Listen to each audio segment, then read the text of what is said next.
वडोदरा के बरानपुरा इलाके में पेट्रोल पंप के पास नारायण एवेन्यू कॉम्प्लेक्स में रहने वाले बंटी सोलंकी और रीटा सोलंकी नामक पति पत्नी के बीच मामूली बात पर झगड़ा हो गया और झगड़ा इतना बढ़ गया कि पति बंटी सोलंकी ने पत्नी की क्रूरतापूर्वक हत्या कर दी, जिससे पूरे इलाके में सनसनी मच गई।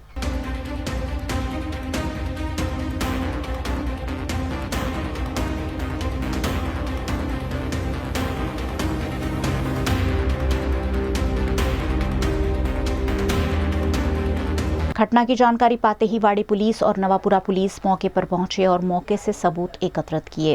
मृतक रीटा बहन को 2 बेटे भी हैं, जिन्होंने पति पत्नी के विवाद में अपनी माता को हमेशा के लिए खो दिया है। पुलिस ने इस मामले शिकायत दर्ज कर जांच शुरू की है।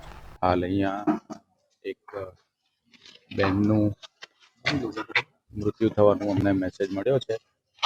પોલીસની ટીમ પહોંચી ગઈ છે, તપાસ ચાલુ છે। એમના જે કંઈ પણ આગળ કાયદેસરની કાર્યવાહી કરવાની છે એ કરાવી રહ્યા છે। એફએસએલની ટીમ બોલાવીને એનું એવિડન્સ કલેક્ટ કરવાનું, એમના ધોરણસરની આગળ ફરિયાદ દાખલ કરીને જે કોઈ પણ કલ્પ્રિટ છે એને શોધી કાઢીને એને ધોરણસર કાયદાની પ્રક્રિયા આગળ કરવા માટે તપાસ ચાલી। પોલીસની જુદી જુદી ટીમો અમે બનાવી છે અને હાલ તપાસ ચાલી રહી છે। અમે એમાં જે કોઈ પણ આરોપી છે એમને પકડીને આગળ એમને કાયદાની પ્રક્રિયામાં લઈ જવા માટે પોલીસની ટીમો કામગીરી કરી રહી છે।